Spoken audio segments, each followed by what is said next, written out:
موضوع الدرس البشارة بالفتح المبين للمؤمنين سورة الفتح تفسیر ابن کثیر. الحمد للہ رب العالمین والصلاة والسلام على اشرف الانبیاء وسید المرسلین سیدنا محمد وعلى آلہ واصحابہ اجمعین. اللهم صل على سيدنا محمد وعلى آل سيدنا محمد كما صليت على إبراهيم وعلى آل إبراهيم في العالمين إنك حميد مجيد. أعوذ بالله من الشيطان الرجيم. بسم الله الرحمن الرحيم. إنا فتحنا لك فتحا مبينا ليغفر لك الله ما تقدم من ذنبك وما تأخر ويتم نعمته عليك ويهديك صراطا مستقيما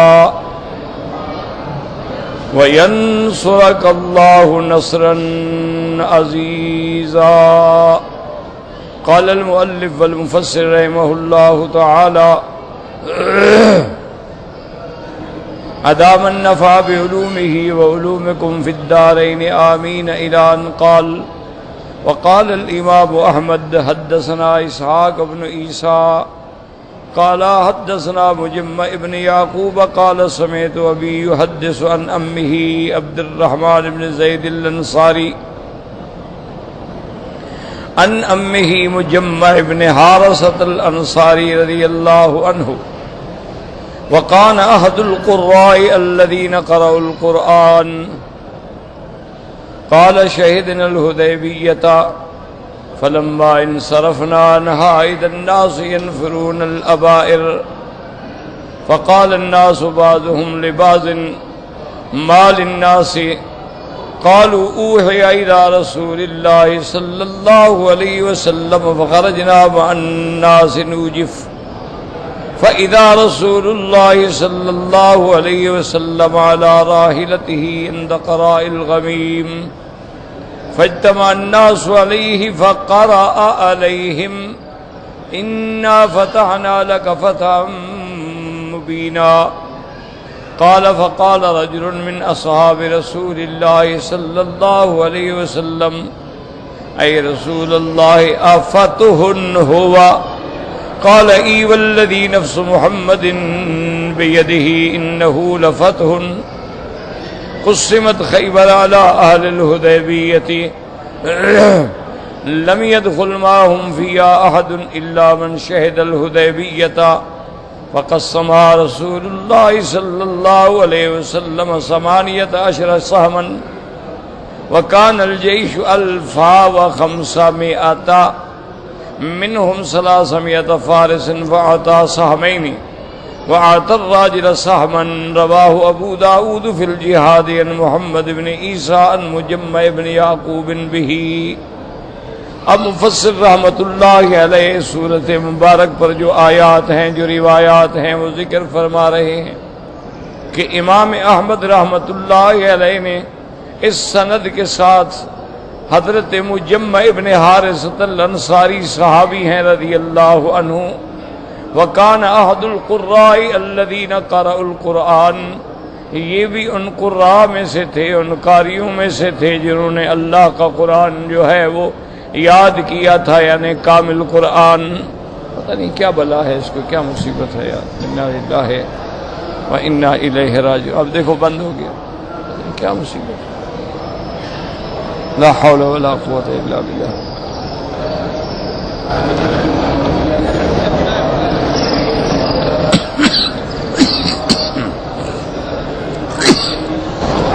تو اس کو ہم کیا کریں آخر؟ یعنی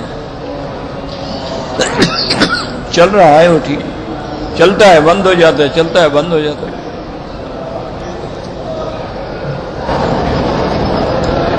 لا حول ولا قوت الا باللہ العلی العظیم. اب محدث رحمۃ اللہ علیہ فرماتے ہیں وَكَانَ أَحَدُ الْقُرَّاءِ الَّذِينَ قَرَأُوا الْقُرْآنَ، یعنی یہ بھی ان قراء میں سے تھے جنہوں نے پورا قرآن پاک جو ہے وہ یاد کیا اور حفظ کیا، ورنہ اکثر صحابہ کے پاس کسی کے پاس 4 سورتیں، کسی کے پاس 10 سورتیں، لیکن بہت کم ایسے صحابہ تھے جنہوں نے پورا قرآن پڑھا۔ قال شہدنا الحدیبیہ، کہ ہم حدیبیہ میں موجود تھے، فلما انصرفنا عنها اذا الناس ينفرون الابائر، اب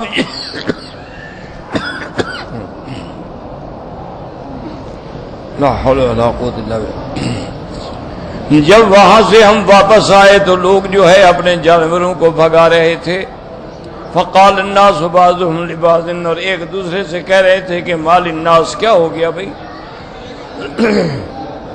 قالوا اوحی الی رسول اللہ صلی اللہ علیہ وسلم فخرجنا مع الناس نوجف فاذا رسول اللہ صلی اللہ علیہ وسلم لا حول ولا قوة الا باللہ علی راحلتہ عند قراء الغمیم، کہتے ہیں ہم بھی لوگوں کے ساتھ نکل آئے، چلو درود شریف پڑھیں سب ٹھیک ہو جائے گا، وہ بیچارے بدل رہے ہیں، کوشش تو کر رہے ہیں، کیا کریں؟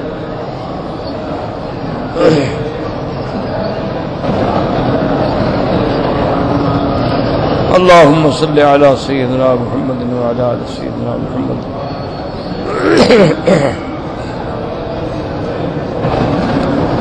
کما صلیت علی ابراہیم وعلی آل ابراہیم فی العالمین انک حمید مجید۔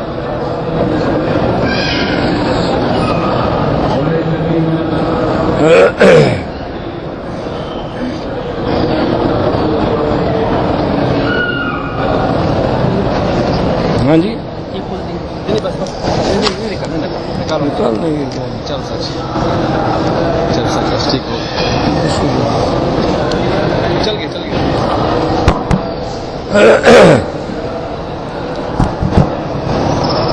کہتے ہیں کہاں چل گیا ہے، وہی حال جو پہلے تھا وہی ہے۔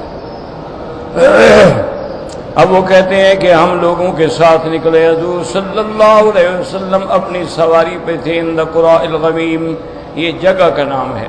فاجتمع الناس علیہ، حضور کی خدمت میں سارے لوگ اکٹھے ہوئے صحابہ، فقرأ علیہم انا فتحنا لک فتحا مبینا، قال فقال رجل من اصحاب رسول اللہ صلی اللہ علیہ وسلم، اے رسول اللہ، او اب فتح ہوا، ایک صحابی نے حضور پاک سے پوچھا کہ یا رسول اللہ کیا یہ فتح ہے کہ ہم بغیر عمرے کے واپس جا رہے ہیں اور ان کی ہر شرط بھی ہم نے تسلیم کر لی ہے؟ قال النبی صلی اللہ علیہ وسلم ای والذی نفس محمد بیدہ، آپ نے فرمایا مجھے قسم ہے اس ذات پاک کی جس کے قبضہ قدرت میں میری زندگی ہے، انہ لفتح، یہ فتح ہے۔ اس کے بعد اب دوسرا بھی اسی حدیث میں قصہ جمع کر دیا، قسمت خیبر علی اہل الحدیبیہ، کہ جب بعد میں اللہ نے خیبر میں فتح عطا فرمائی تو حضور پاک صلی اللہ علیہ وسلم نے فرمایا تھا کہ خیبر کے مغانم میں سے صرف ان لوگوں کو حصہ دیا جائے گا جو لوگ جو ہیں حدیبیہ میں موجود تھے، لم يدخل معهم فيها احد، اس کے علاوہ ہم کسی کو داخل نہیں کریں گے۔ فقسم رسول اللہ صلی اللہ علیہ وسلم، حضور پاک صلی اللہ علیہ وسلم نے اس کے 18 سہم بنائے۔ وکان الجیف 1500، اور جو لشکر تھا یعنی خیبر والے دن اس کی تعداد جو ہے 1500 صحابہ تھے، منہم 300 فارس، ان میں سے 300 جو تھے وہ گھوڑ سوار تھے۔ فعطا سہمین، آپ نے سوار جو تھے ان کو 2 حصے دیے اور جو پیدل تھے ان کو 1 حصہ دیا، لیکن یہ حصہ بھی صرف ان کو ملا جو لوگ حدیبیہ میں شامل تھے۔ ورواه ابو داود فی الجہاد عن محمد بن عیسیٰ عن مجمع ابن یعقوب به، وقال ابن جریر حدثنا محمد بن عبد الله بن مزین قال حدثنا ابو یحییٰ قال حدثنا شعبة قال حدثنا جامع بن شداد عن عبد الرحمن بن ابي علقمة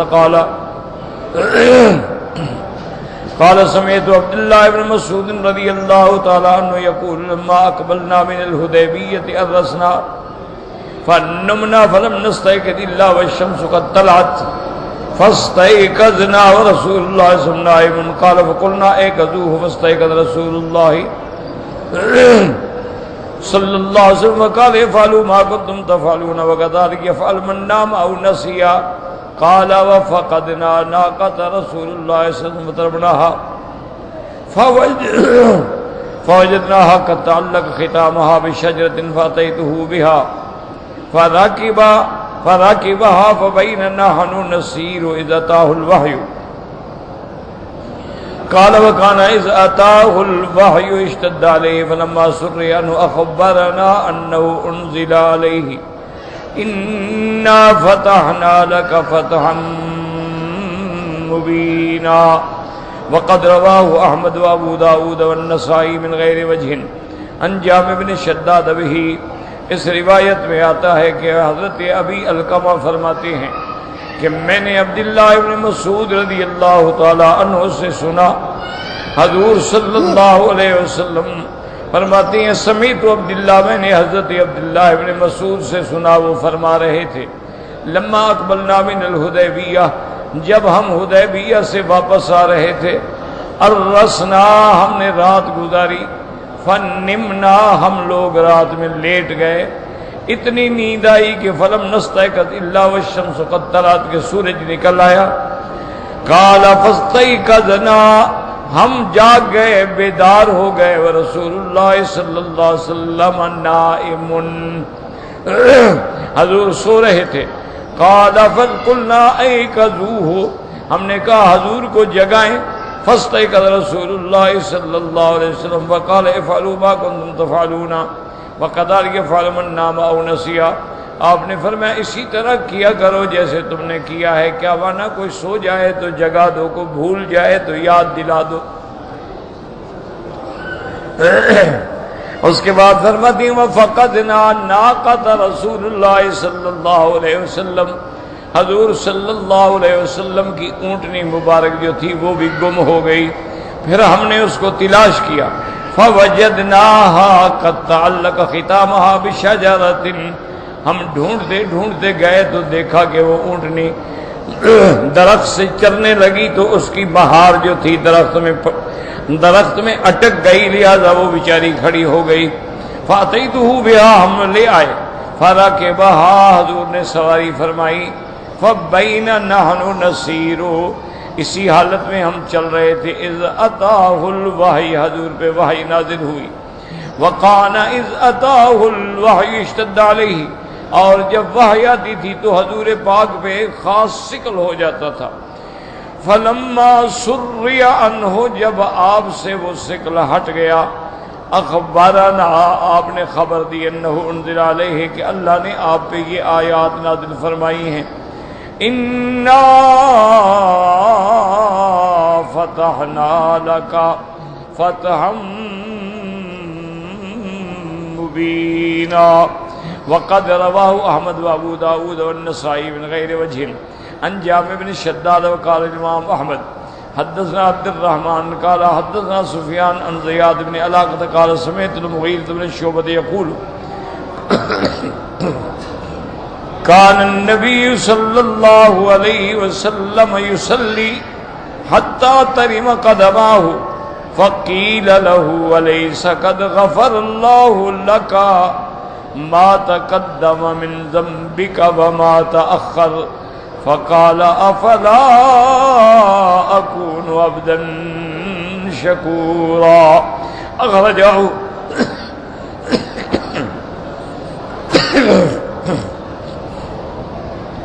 وبقية الجماعة الا ابا داود من حدیث زیاد به.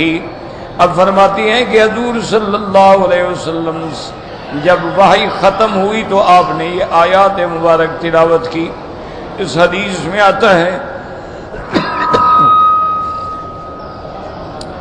سمیت المغیرۃ بن شعبہ یقول قال النبی صلی اللہ علیہ وسلم يصلی، حضور پاک اتنی نماز پڑھتے تھے، اتنی طویل نماز ہوتی تھی کہ آپ کے پاؤں مبارک جو ہے وہ سوج جاتے۔ فقیل لہ، حضور کی خدمت میں کہا گیا کہ یا رسول اللہ آپ اتنی محنت کیوں فرماتے ہیں جبکہ اللہ نے آپ کو بشارت دے دی ہے غفر اللہ لک ما تقدم من ذنبک وما تاخر، آپ کی نبوت سے پہلے یا بعد میں جو بھی خطائیں ہیں اللہ نے معاف فرما دی۔ فقال افلا اکون عبدا شکورا، حضور پاک نے فرمایا کیا تم یہ نہیں چاہتے ہو کہ میں اللہ کا شکر گزار بنوں کہ جس اللہ نے مجھے یہ نعمتیں عطا فرمائیں، یہ مقام عطا فرمایا، میں اللہ کا شکر کروں۔ اب مفسر فرمایا اخرجہ بقیۃ الجماعت، سب نے اس روایت کو نقل فرمایا ہے الا ابا داؤد من حدیث زیاد بہ، مگر انہوں نے اس کی روایت کا ذکر نہیں فرمایا۔ اب سمجھیں الحمدللہ کہ کافی باتیں اور سوالات جو تھے وہ میں نے کل عرض کر دیے تھے، لیکن بہت ساری چیزیں ایسی ہیں جو اس آیت میں سمجھنے والی۔ اس کی آواز تھوڑی سی کم کر دو، تھوڑی سی کم کر دو بس، جزاک اللہ۔ سامنے ہے نا تو سب سے پہلے تو آپ اس بات پہ غور کریں،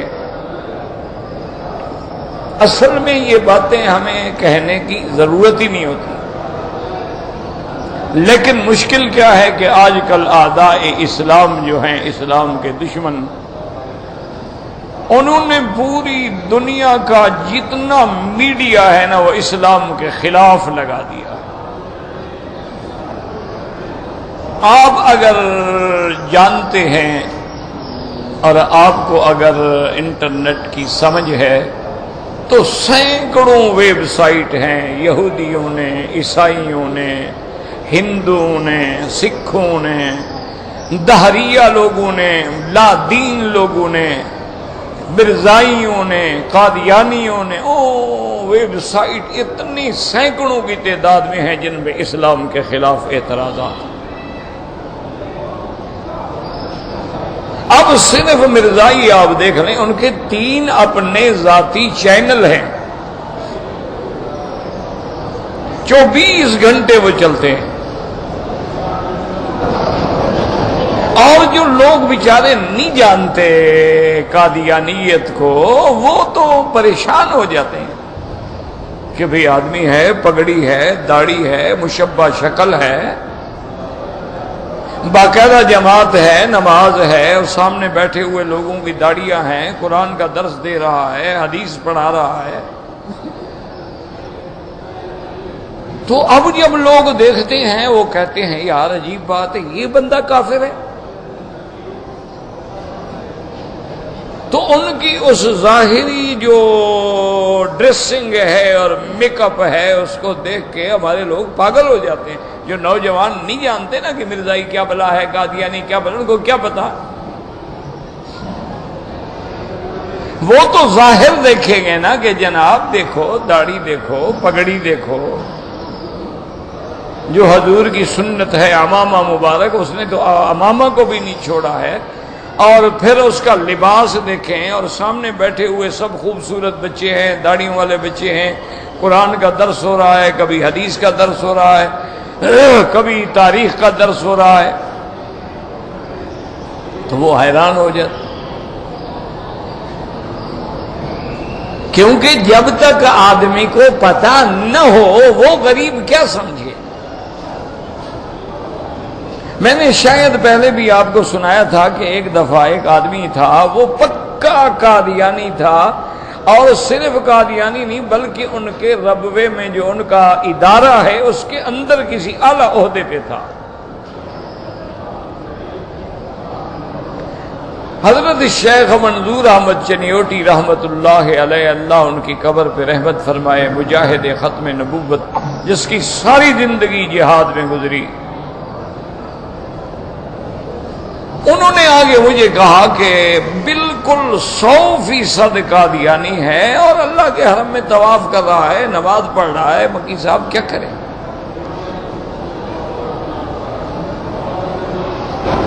تو ہم نے مختلف لوگوں سے پوچھا، انہوں نے کہا جی آپ لکھ کے درخواست دیں، پھر یہ ہوگا، پھر یہ ہوگا، پھر یہ ہوگا۔ تو مولوی صاحب کہنے لگے کہ جب تک ہماری درخواست پہ کارروائی ہوگی یہ تمہارا کر کے نکل جائے گا، یہاں کوئی رہنے کے لیے تھوڑا آیا ہے، وہ کارروائی میں 10 دن لگ جائیں، 2 دن کے بعد مدینہ شریف نکل جائے گا، کون ڈھونڈے گا اس کو؟ تو میں نے مولوی صاحب سے کہا، میں نے کہا ایک طریقہ ہے ہمارا، ہم بلوچ پاگل لوگ ہوتے ہیں نا، میں نے کہا ہمارا ایک بلوچی طریقہ ہے، اگر عمل کر سکو تو۔ میں نے کہا کیا؟ میں نے کہا جب وہ حرم میں نماز پڑھ رہا ہو نا، تم جا کے پکڑ کے مارو 2-3 تھپڑ،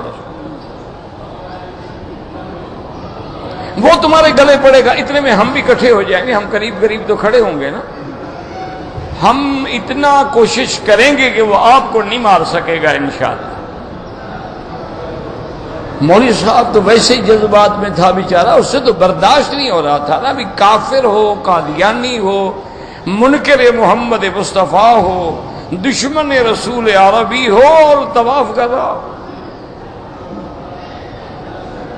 وہ مقام ابراہیم پہ گیا 2 نفل پڑھنے کے لیے، اچھا بڑی اچھا لباس اور اچھی شکل، اور گلے میں اس نے باقاعدہ ایک چھوٹا سا بڑا خوبصورت سا بیگ جس میں قرآن شریف اور دعائیں کی کتابیں اور وہ سب رکھا ہوا، اس نے نفل پڑھنی شروع کی تو مولوی صاحب تو غصے میں تھا نا، 2 رکھے تھپڑ۔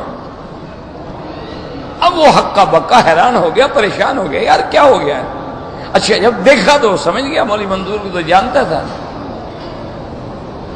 تو دوڑا پکڑنے کے لیے۔ ہم نے 1-2 آدمی اور کھڑے ہوئے، انہوں نے 2-4 اور رکھ دیے، اتنے میں پولیس آ گئی۔ پولیس والوں نے اس کو بھی اور مولوی صاحب کو بھی، دونوں کو پکڑ لیا کہ اللہ کے حرم میں لڑائی لڑ رہے ہو۔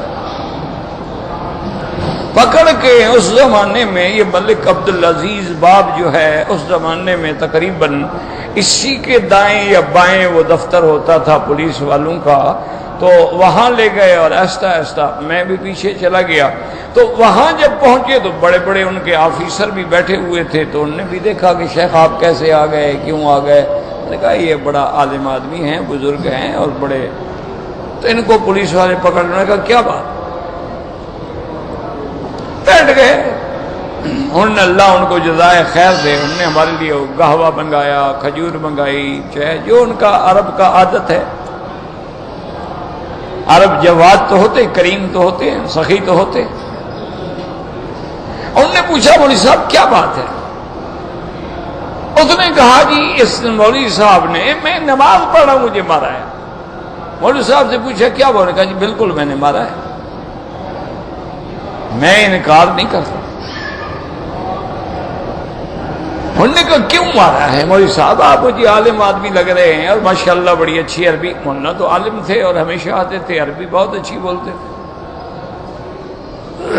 تو مولوی صاحب نے فرمایا کہ حضرت گزارش یہ ہے، یہ قادیانی ہے، یہ کافر ہے، اور اللہ جزائے خیر دے حکومت سعودیہ پہ، اللہ اور رحمتیں فرمائے اور اچھی توفیق دے، انہوں نے ان کا داخلہ اس ملک میں بند کیا ہوا ہے کہ یہ کافر ہیں۔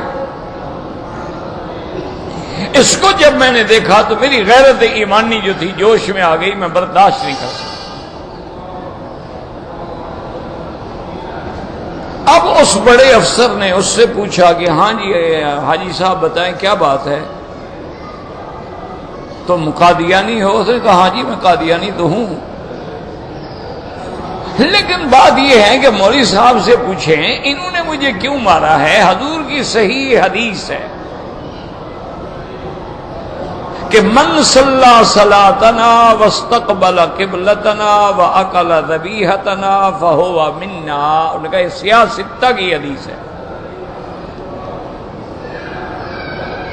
یہی ہم اپنے نوجوان ساتھیوں سے ہمیشہ رونا روتے رہتے ہیں کہ اللہ کے بندے حدیث پڑھ لیتے ہو، لیکن حدیث کا مفہوم اور معنی جو ہے اس کو سمجھنا جو ہے وہ استاد کے بغیر نہیں حل ہو سکتا۔ اس نے کہا جی دیکھیں یہ حدیث ہے، حضور فرماتے ہیں کہ جو شخص من صلی صلاتنا، جس نے ہماری نماز کی طرح نماز پڑھی، واستقبل قبلتنا، ہمارے قبلے کی طرف متوجہ ہوا، اور ہمارے ہاتھوں کا ذبیحہ اس نے کھا لیا تو وہ ہماری جماعت سے ہے۔ انہوں نے کہا دیکھیں حضرت، میں کعبے کی طرف رخ کر رہا تھا، نماز پڑھ رہا تھا، اور ذبیحے کی جہاں تک بات ہے مجھے گوشت منگوا کے کھلاؤ، میں کھاتا ہوں، تو حضور فرماتے ہیں اس کا تو میری جماعت میں سے ہے، تو یہ ہمیں کیوں مارتے ہیں بھائی؟ انہوں نے کہا کعبہ سامنے ہے، میں عمرے پہ آیا ہوں، یہ دیکھو قرآن میری گلے میں ہے، تو ہم قرآن کو مانتے ہیں، کعبہ کو مانتے ہیں، نمازیں پڑھتے ہیں، عمرہ کرتے ہیں، ہم کافر ہو گئے؟ مولوی صاحبان کا دماغ خراب ہو گیا۔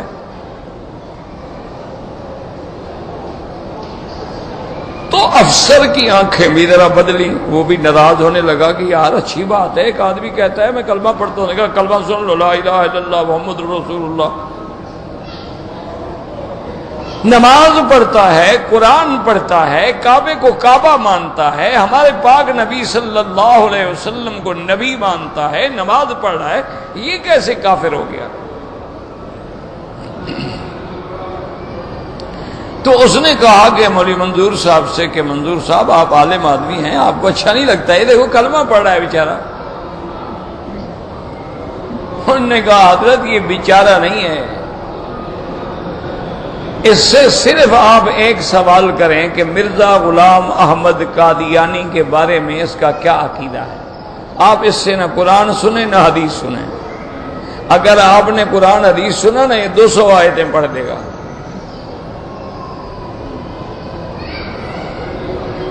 اگر آپ نے حدیث مبارک کی بات کی تو 8 حدیثیں اور پڑھ دے گا۔ آپ صرف ایک بنیادی سوال کریں کہ بھی مرزا غلام احمد قادیانی علیہ ما علیہ، اس کے بارے میں تمہارا عقیدہ کیا ہے؟ اب جب اس افسر نے اس سے سوال کیا، اب اس کو سمجھ آ گئی نا، اب تو میں پھنس گیا۔ اگر میں کہتا ہوں کہ مرزا غلام احمد قادیانی نبی نہیں ہے تو یہ کہیں گے لکھ دو، اور میری تو وہاں نوکری بھی گئی اور ہر چیز ختم۔ اور میں کہتا ہوں اگر کہ وہ نبی ہے تو پھر تو مولوی منظور کی بات سچی ہو گئی۔ اب اس نے بڑا چھوڑا، او جی مرزے کی یہاں کیا بات ہو رہی ہے؟ مرزے کی یہاں کوئی بات ہی نہیں ہو رہی۔ اس نے کہا نہیں بات نہیں، ایک سوال ہے اس کا تم جواب دو۔ اس نے بڑے ہیلے بہانے، اس نے کہا دیکھو جی میں حدیث پڑھتا ہوں، میں نماز پڑھتا ہوں، میں قرآن پڑھتا ہوں، مولوی صاحب مرزے کی بات کرتے ہیں۔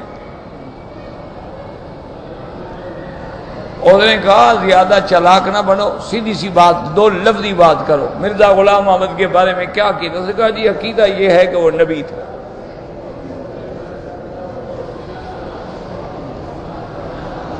انہوں نے کہا جی وہ نبی تھے۔ تو اب افسر کو بات سمجھ آئی، کیونکہ اس کو کیا پتہ۔ اس نے کہا مولوی صاحبان، شیخ صاحبان، اب آپ جائیں گھر، اب مجھے مسئلہ سمجھ آ گیا، اب نہ مجھے گواہوں کی ضرورت ہے نہ آپ مولویوں کی ضرورت ہے۔ اس نے سپاہی سے کہا کہ پہلے تو اس کے گلے سے قرآن اتار لو نا، یہ کافر ہے، اس کا کیا تعلق ہے کہ قرآن اٹھائے؟ اور نے کہا اس کو لے جاؤ حرم کے باہر، اس کی ٹھیک ٹھاک ٹھکائی کرو، کل تک اس کی عقیدہ نکل جائے گا نیچے سے انشاءاللہ۔ لیکن وہ ایسا ڈھیٹ تھا، اس کو کئی دن تشویش سے کہا نہیں وہ نبی تھا۔ تو اس لیے میرا عزیز اب جو ان کی شکل دیکھتا ہے اس کو تو پتہ نہیں لگتا نا کہ یہ مرزائی ہے، قادیانی ہے، یہ کیا بلا ہے، حالانکہ متفق علیہ کافر ہیں، یعنی کوئی جھگڑا نہیں ہے اس میں شیعہ سنی کا، کوئی جھگڑا نہیں ہے اس میں کسی کا، تمام علماء امت نے ان کی کیوں نص قرآنی کے منکر ہیں۔ تو اس لیے آدمی مجبور ہو جاتا ہے ان باتوں کے ذکر کرنے کے لیے کہ دشمن جو ہے وہ ویب سائٹ پہ ایک چھوٹا سا اعتراض کر دیتا ہے، آدمی کے پاس جواب نہیں ہوتا۔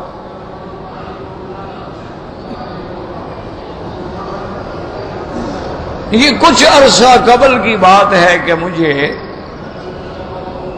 ایک اسٹیٹ ہے واشنگٹن کے قریب ہے، اللہ عالم، ایک تو ہمیں نام شام بھی نہیں آتے، وہاں سے مجھے ایک آدمی نے ٹیلی فون کیا اور کہا کہ میں آپ کے لیے بہت دعا کرتا ہوں. میں نے کہا مہربانی، اللہ آپ کو جزائے خیر دے. کہا میرا تو گاڑی بھی آپ لوگوں کی دعا سے چل رہی ہے، ورنہ جتنا بیماریاں ہیں اور تکلیفیں ہیں میں بتا نہیں سکتا. میں رات بھی ہسپتال میں تھا، آج ظہر سے پہلے بھی ہسپتال میں. انا للہ و انا الیہ راجعون. ہم امتحان کے قابل تو ہیں نہیں، اللہ کے ہاتھ میں شفا ہے. اسباب کی حد تک علاج بھی کرنا پڑتا ہے.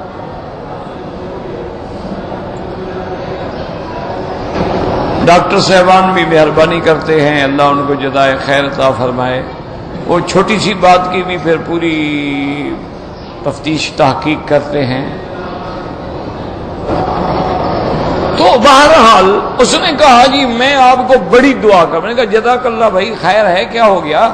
اس نے کہا یہاں پر ویب سائٹ پہ ایک شیعہ ذاکر نے ایک ویب سائٹ کھولی ہے، اس پہ روزانہ اہل سنت والجماعت کے خلاف ایک اعتراض وہ لکھ دیتا ہے شیعہ کی کتابوں سے، اور پھر وہ چیلنج کرتا ہے مسلمانوں کو کہ بھی جس کو اس کا جواب آتا ہو مجھے ویب سائٹ پہ جواب دے. اس نے کہا کہ ہم لوگ جو ہیں غریب لوگ ہیں، مزدور لوگ ہیں، زیادہ پڑے ہوئے نہیں ہیں، یہاں ہم ٹیکسی ویکسی چلا کے روٹی کماتے ہیں، لیکن دل میں تڑپ تو ہے نا ایمان کی، جواب ہمیں آتا نہیں. تو اس نے کہا کسی اللہ کے بندے نے آپ کا البم جو ہے خلفاء راشدین وہ ہمیں ہدیہ کیا. ہم نے جب اس کو سنا تو ہمارے ہر اعتراض کا جواب موجود تھا. اب جناب ویب سائٹ پہ اس کا اعتراض آئے اور 10 منٹ کے بعد ہمارا جواب شائع ہو جائے. انہوں نے کہا 15 دن تو اس نے برداشت کیا، وہ ویب سائٹ بند کر کے بھاگ گیا. اس کو سمجھ آ گئی کہ بھئی اب یہ تو تیار ہو گئے ہیں جواب دینے کے لیے، اس لیے مجبور ہوتے ہیں. تو مسئلہ سمجھیں، جو اس آیات میں سب سے مشکل مسئلہ ہے وہ یہ ہے کہ اللہ کے نبی کا خواب وحی ہوتا اور پھر حضور صلی اللہ علیہ وسلم کا مقام اتنا اتنا اتنا بلند ہے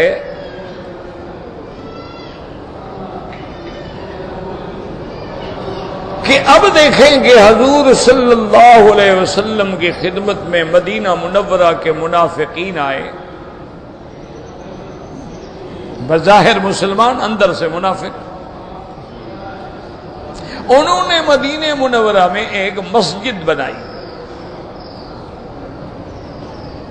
ان کا پروگرام یہ تھا کہ بھئی ہمارے پاس کوئی ایسا مرکز نہیں ہے، ہم ایک مسجد بنا دیں، وہ ہمارا ایک مرکز ہوگا، وہیں ہماری جماعت کے لوگ آئیں گے، رات کو نماز میں جمع ہوں گے، ہم مشورہ کریں گے، وہیں ہم تیاری کریں گے، وہیں ہم اپنا اسلحہ جمع کریں گے، وہیں ہم سارا مواد تیار کریں گے. جب موقع ملے گا مسلمانوں پہ ضرب مارنے کا تو ماریں گے.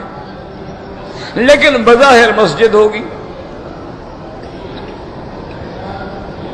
اب یہ بڑا مسئلہ ہوتا ہے نا. انہوں نے مسجد بنا دی. حضور صلی اللہ علیہ وسلم کی خدمت میں حاضر ہوئے کہ یا رسول اللہ صلی اللہ علیہ وسلم، ہم لوگوں نے چندہ کیا ہے اور مل جل کے مسجد بنائی ہے، لیکن ہماری تمنا ہے کہ ایک نماز ہماری مسجد میں آپ کھڑے ہو کے پڑھا دیں تاکہ ہماری مسجد میں برکت ہو جائے. اب دیکھیں کتنا جال پھیلایا جا رہا ہے، کتنی محبت ہے کہ بھائی مسجد اسلام کے خلاف بنا رہے ہیں لیکن نماز کے لیے حضور کو بلا رہے ہیں. حضور پاک نے فرمایا کہ بھی ابھی تو میں جنگ پہ، جہاد پہ، غزوہ تبوک کے لیے سفر کا نیت کر چکا ہوں، ابھی تو ٹائم نہیں ہے، لیکن جب ہم غزوہ تبوک سے واپس آئیں گے تو آپ کی مسجد میں جا کے میں نماز پڑھوں گا. اللہ نے باقاعدہ قرآن میں ذکر کیا ہے کہ والذین اتخذوا مسجدا ضرارا وکفرا وتفریقا بین المؤمنین اللہ نے فرمایا وہ لوگ جنہوں نے مسجد ضرار بنائی، کیوں؟ تاکہ مومنوں میں تفریق ڈالیں، مومنوں کے اندر پھوٹ ڈالیں، مومنوں میں لڑائی پیدا کریں۔ وَإِرْصَادًا لِمَنْ حَارَبَ اللَّهَ وَرَسُولَهُ، اللہ کے رسولوں کے دشمنوں کے لیے وہاں اپنی استعداد بنائیں، وہاں ہم اپنی کمی گاہ بنائیں، تاکہ جب موقع ملے اللہ کے رسول کے خلاف ہم جنگ کر سکیں۔ جب یہ مسجد بن گئی اور میرے مدنی رحمت دو عالم صلی اللہ علیہ وآلہ آلہ وآصحابہ وسلم غزوہ تبوک سے کامران ہو کے واپس لوٹے، آپ مدینے کے قریب تھے کہ آپ کو یاد آیا اور آپ نے صحابہ سے فرمایا کہ ہم اس مسجد میں جا کے نماز پڑھیں گے، چونکہ میں نے وعدہ کیا۔ ابھی حضور صلی اللہ علیہ وسلم نے یہ ارادہ کیا، اللہ نے جبریل نازل کر کے بتلا دیا کہ میرا بدری اس مسجد میں کبھی نہ جانا، یہ منافقوں کی مسجد ہے، یہ نام کی مسجد ہے، بظاہر یہ مسجد ہے لیکن اصل میں یہ تیرے دشمنوں کا اڈا ہے، مرکز ہے، یہ شرارت کے لیے ہے، تفریق کے لیے ہے، مسلمانوں کو نقصان بنانے کے لیے، آپ اس مسجد میں نہ جائیں۔ حضور پاک نہ گئے اور حضور نے ان کو بھی بلا کے بتلا دیا کہ ظالمو تم نے مسجد بنائی ہے یا فتنے کا اڈا بنایا ہے؟ تو اللہ نے روک دیا۔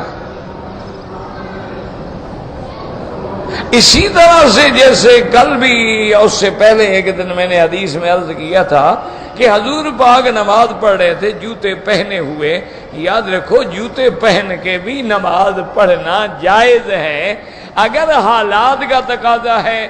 جیسے حضور کے زمانے میں نیچے کنکر تھے، پتھر تھے، گرم ہو جاتے تھے تو آدمی پاؤں نہیں رکھ سکتا،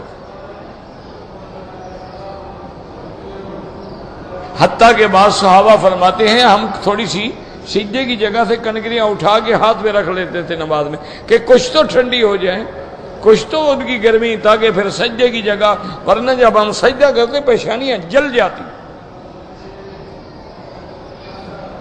ایک مجبوری تھی، اور دوسرا یہ تھا کہ پورے مدینہ منورہ کے ارد گرد میں نہ پتھر لگا ہوا تھا، نہ کوئی تارکول والی کارپیٹڈ سڑکیں تھیں، مٹی تھی، کنکر تھے، حصات تھے، اور وہاں سے جب آدمی چلتا تھا تو ہر چیز صاف ہو جاتی تھی۔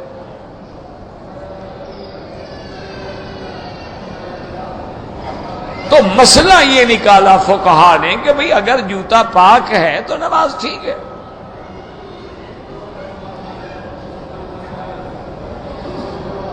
البتہ بعض فقہا نے تھوڑے سے اس میں تفصیل دی ہے، چونکہ ان کا کام یہی ہوتا ہے نا کہ مسئلے کو استنباط کریں۔ استنباط کا کیا معنی ہوتا ہے؟ جیسے کنواں نکالنا، کنواں کھود کے جب پانی نکل آئے اب سب پیئیں گے۔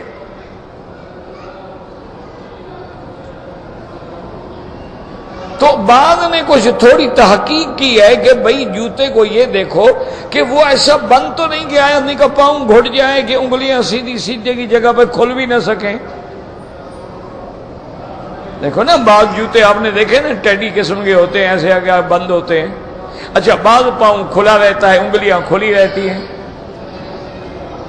تو اب سجدے میں انگلیوں کا نیچے زمین پہ آنا تو ضروری ہے نا۔ تو چلو جوتے کے اندر ہوں لیکن ہوں تو صحیح نا، لیکن یہ تو نہیں وہ یوں بن جائے۔ لیکن مسئلہ یہی ہے کہ اگر جوتا پاک ہے نماز جائز، اگر جوتا خراب ہے تو نماز، چونکہ آج کل عام طور پہ خراب ہوتا ہے اور نیچے ہمارے فرش بچھے ہوئے ہیں، قالینیں بچھی ہوئی ہیں، سنگ مرمر لگے ہوئے ہیں، تو اب بلا وجہ ایک ضد ہے کہ نہیں ہم جناب سنت پہ عمل کر رہے ہیں۔ بھئی سنت پہ بغیر جوتے کے بھی نماز پڑھنا سنت ہے نا، اس سنت پہ عمل کر لو، چونکہ جی اس سنت پہ کوئی عمل نہیں کرتا ہے، اس لیے ہم مردہ سنت کو زندہ کر رہے ہیں۔ تو چلو حضور کی نمازیں گن لو، کتنی جوتے کے ساتھ پڑھی اور کتنی بغیر جوتے کے پڑھی، کچھ عقل ہے کہ نہیں ہے، اللہ عالم، کیا کرے آدمی۔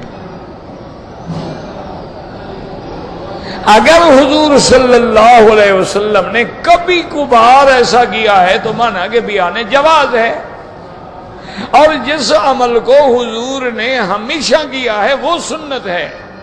بات کو سمجھا کریں. ایک آدھا دفعہ ایک بات پہ عمل کر لینا تو مانا ہے کہ جائز ہے، لیکن جس پہ حضور کا عمل مداوم ہو، دوام ہو، وہ سنت ہے.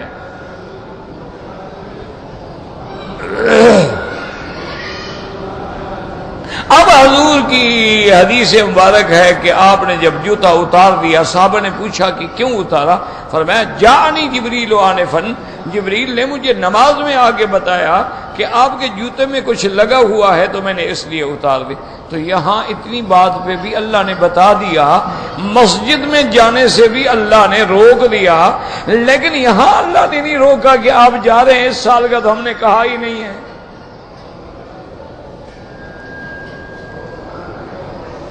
وہ کہتے ہیں جناب کہ یہ کیا بات ہے آخر کہ 1400 لشکر لے کر احرام باندھ کر اور پھر ہدیے کے جانور لے کر پھر آج کی طرح جناب کوئی اس وقت جو ہے کوئی ایئر کنڈیشن بسیں اور ایئر کنڈیشن ویگن یا ایئر کنڈیشن کاریں تو نہیں تھیں، وہ تو اونٹوں کے سفر ہوتے تھے، ایک ایک ہفتہ لگ جاتا تھا سفر کرتے ہوئے، تب آدمی مکہ شریف پہنچتا تھا. اور راستے کی گرمی، شدت، بھوک پیاس، پھر احرام، پھر ہر صحابی کے پاس کوئی اوپر ہودج پہ بنا ہوا نہیں، چلو اونٹ پہ بھی بیٹھا ہو تو سر ننگا ہے، دھوپ ہے. اتنی مشقت کا سفر ہے لیکن اللہ نے نہیں روکا. اور حضور صلی اللہ علیہ وسلم کو واپس آنا پڑا، اور اس امتحان میں بڑے بڑے صحابہ کے پاؤں یعنی کہ ہل گئے. حضرت عمر جیسا آدمی ہل گیا، اور اس نے حضور سے آ کے کہا کہ یا رسول اللہ، ہم یہ بات، ہم یہ شرطیں، ہم یہ سلوک کیوں کریں؟ اور پھر آپ نے نہیں فرمایا تھا کہ ہم جائیں گے، طواف کریں گے، صفا مروہ دوڑیں گے، عمرہ کریں گے، سر منڈائیں گے اور امن کے ساتھ، راحت کے ساتھ، لیکن نہ ہمارا عمرہ ہوا، نہ ہم مکے گئے، نہ طواف کیا، نہ صفا کیا، اب ہم خالی واپس جائیں؟ تو اس لیے اس کی وجہ کیا تھی؟ یاد رکھو کہ اگر اللہ چاہتے، الحمدللہ یہدینا ویہدیکم اللہ ویصلح بالکم، الحمدللہ علی کل حال، الحمدللہ علی ما کان. تو اب جناب یہ مسئلہ ہے جو مشکل ہے. تو یاد رکھیں، علماء نے فرمایا کہ سب سے پہلی بات تو یہ ہے کہ اللہ تعالی علیم بھی ہے اور حکیم بھی ہے. ان کو ہر چیز کا علم بھی ہے اور ان کا ہر فیصلہ حکمت پہ مبنی بھی ہے. اب اگر جوتے میں آپ کے کوئی چیز لگ گئی تو اللہ نے خبر دے دی، لیکن حضور نماز میں بھول گئے تو اللہ نے خبر نہیں دی.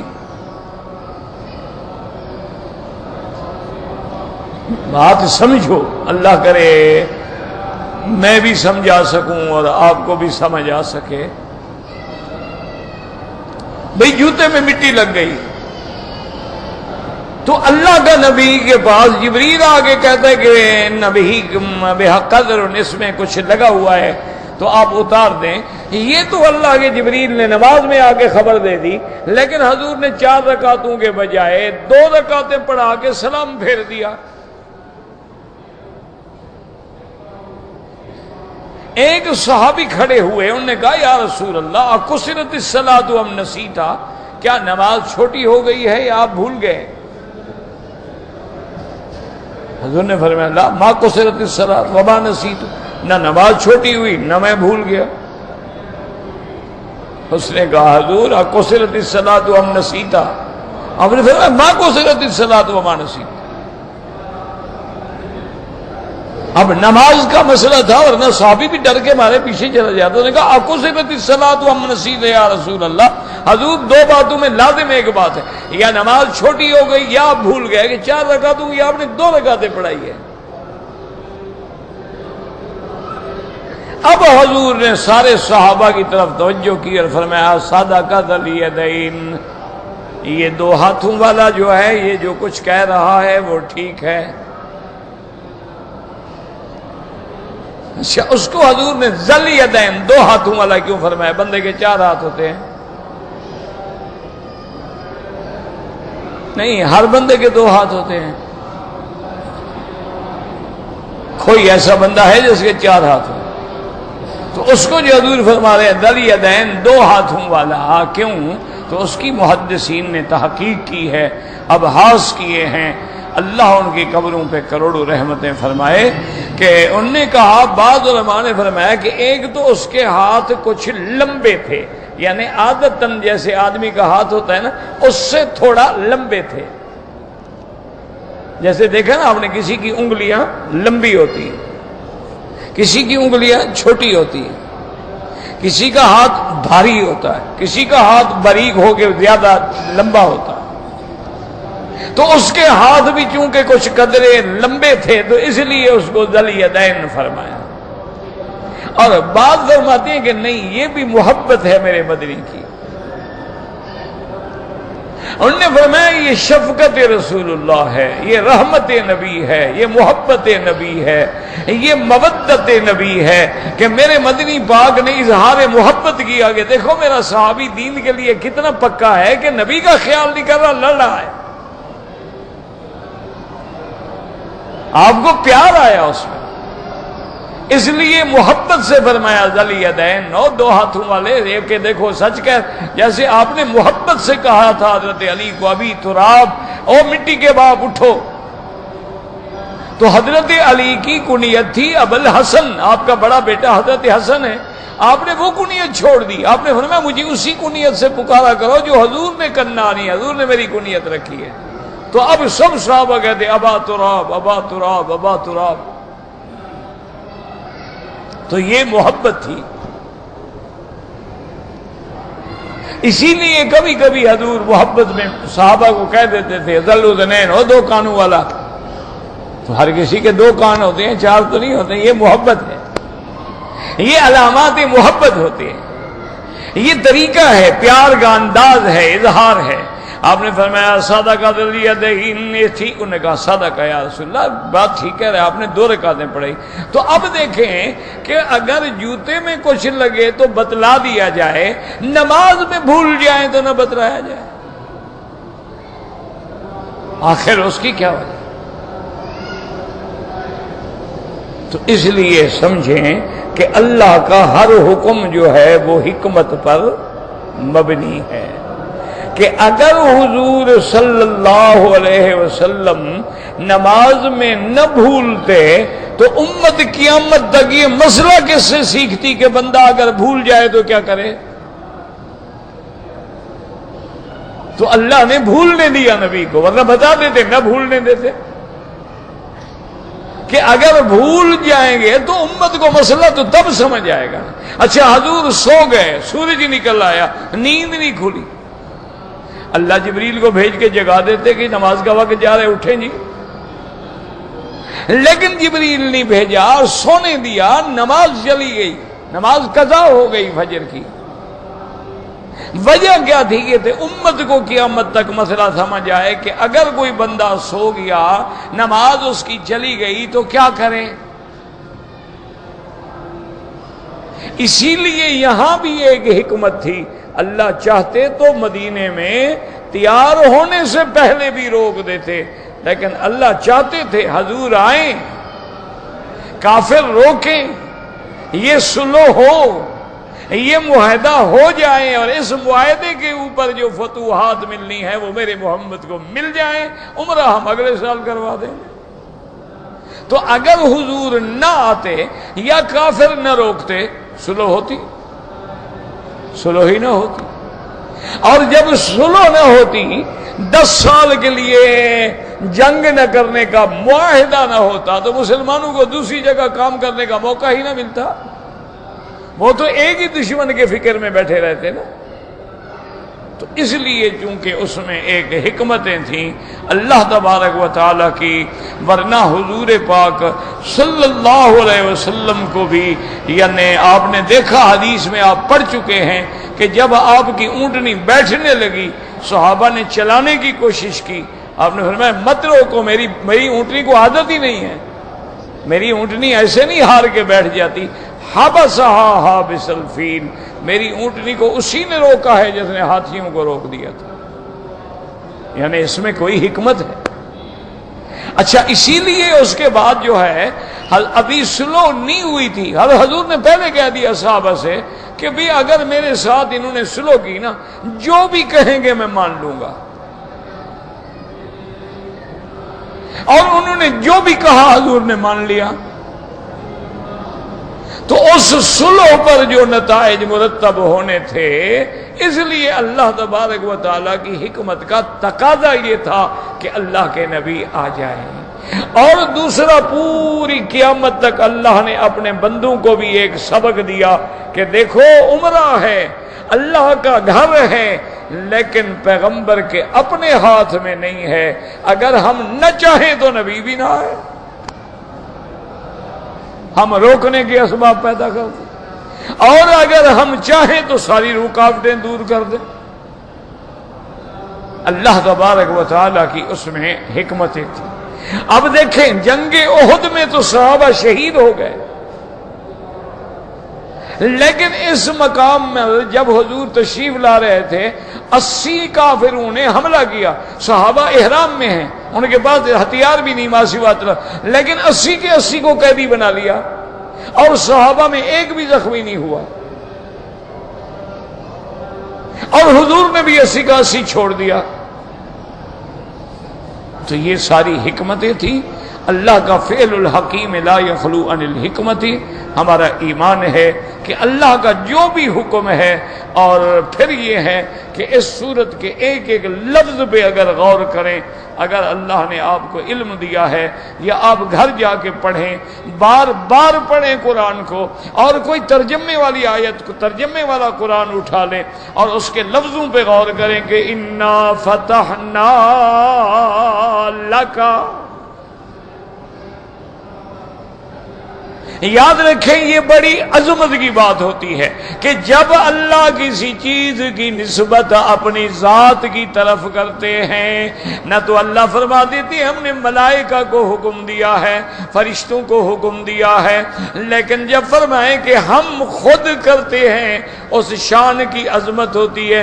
جیسے فرمایا انا انزلناہ فی لیلۃ القدر، جیسے فرمایا انا نحن نزلنا الذکر وَإِنَّا لَهُ لَحَافِظُونَ، جیسے فرمایا اِنَّا أَرْسَلْنَاكَ شَاهِدًا وَمُبَشِّرًا وَنَذِيرًا۔ یہاں چونکہ شان بیان کرنی ہے مدنی مصطفیٰ کی، فرمایا اِنَّا، میرا مدنی ہم نے آپ کے لیے کھول دیا، فتحنا لک، یہ راستہ بند نہیں ہو رہا، ہم نے کھول دیا ہے، یہ بند نہیں ہو رہا میرا مدنی، راستہ ہم نے فتح نا۔ اچھا، پھر یہ ہے کہ یہ فتح تو سب کے لیے ہے، لیکن اللہ صرف نبی کو خطاب فرما رہے ہیں، انا فتحنا لکا، یہ نہیں فرمایا فتحنا لکم، ہم نے تم سب کے لیے فتح مقدر کر دی ہے، حالانکہ فتح تو سب کو ملی ہے، فتح تو حدیبیہ بھی سب کو ملی ہے، اور خیبر کی فتح بھی سارے صحابہ کو ملی ہے، فتح مکہ بھی سب کے لیے فتح ہے، لیکن اللہ فرماتے ہیں فتحنا لکا، ہم نے صرف آپ کے لیے کھول دیا ہے۔ لکا خطاب، کاف خطاب محمد مصطفیٰ کے لیے ہے، اس سے اشارہ کر دیا کہ میرا مدنی یہ سب کچھ ہم تیرے لیے تو کر رہے ہیں، اصل تو آپ ہیں نا، باقی تو صحابہ آپ کے تابع ہیں نا، کہ ان کو بھی پھل مل جائے گا۔ ان کو بھی ثمرات مل جائیں گے، لیکن اصل تو آپ ہیں انا فتحنا لکا، اور پھر صرف لکا نہیں، پھر فتحن، اور فتحن بھی تنوین ہے، نکرہ ہے، اور صرف فتحن بھی نہیں فرمایا، فرمایا فتحن مبینا، ایسی فتح جو بالکل کھلی ہے، جو بالکل ظاہر باہر ساری دنیا کو نظر آنے والی چیز ہے، اس لیے نکرہ ہے فتحن مبینہ، اور نکرہ جو ہے تعظیم کے لیے ہوتا ہے، کسی شان کی عظمت بیان کرنی ہو، جیسے کہتی ہیں رجل، کیا معنی؟ عظیم، وہ بڑا، تو یہاں بھی نکرہ ہے فتحن، فتحن مبینہ۔ اللہ آپ کو بھی اور مجھے بھی قرآن سمجھنے کی، قرآن پڑھنے کی اور قرآن پہ عمل کرنے کی توفیق عطا فرمائیں۔ ذرا گھر میں جا کر ترجمے کے قرآن اٹھا لیا کرو اور ذرا پڑھا کرو اور بار بار پڑھا کرو۔ یہ 3-4 آیتیں ہیں، اب جب 10 دفعہ ترجمہ پڑھو گے پھر تمہیں سمجھ آئے گا کہ انا کا کیا مقصد ہے۔ فتحنا کی نسبت اللہ نے اپنی ذات کی طرف ہے، اللہ کا خطاب محمد مصطفیٰ کو ہے، اور فتح نکرہ ہے، مبینن بھی اس کی صفت ہے۔ تو اس کے اندر کیا حکمتیں ہیں؟ جب بار بار پڑھو گے تو سینہ کھل جائے گا۔ دیکھا نہیں، اسی لیے ائمہ حرمین قرآن پڑھتے پڑھتے رونا شروع کر دیتے، کیوں؟ سمجھ رہے ہوتے ہیں نا، ہماری طرح تو نہیں ہے کہ چپ کر کے پیچھے کھڑے ہیں، نماز پڑھیں اور فکر ہے یار میرے گھر میں وہ بیوی کہہ رہی تھی آٹا نہیں ہے، ابھی نماز کے بعد راستے میں تمیز بھی لینی ہے، پھول بھی، دال بھی لینی ہے۔ یہ ہماری نماز دی، یہ دال پھول ہے نا۔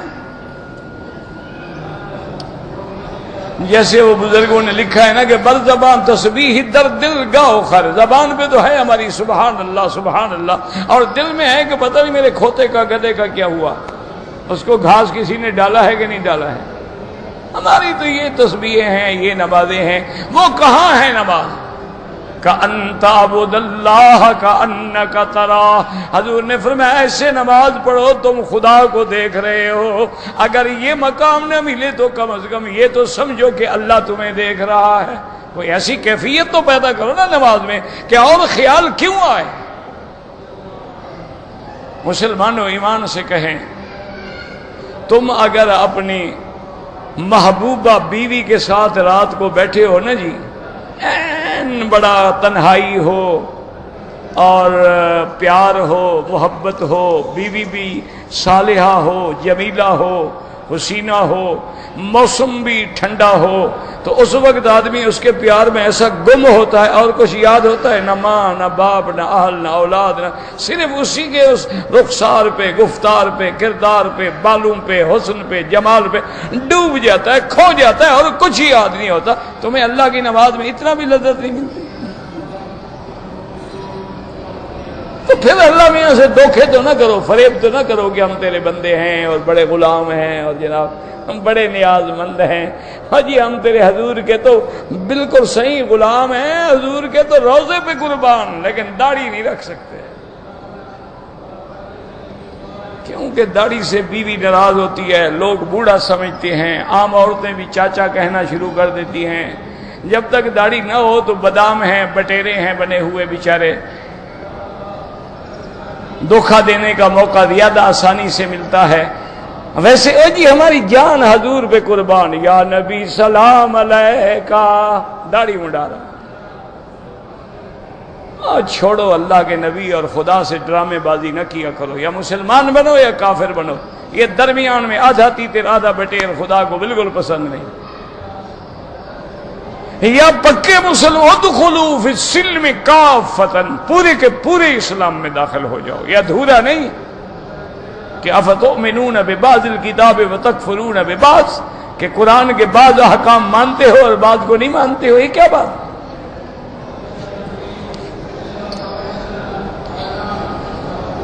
کہتے جی مجھے کسی نے امانت کے طور پہ پیسے دیے تھے، وہ چور نے نکال لیے۔ میرا بھائی اگر واقعی چوری ہو گئے ہیں تو تم پر شرعاً کوئی ضمان نہیں ہے، اور اگر جھوٹ بول رہے ہو تو اللہ تو جانتا ہے۔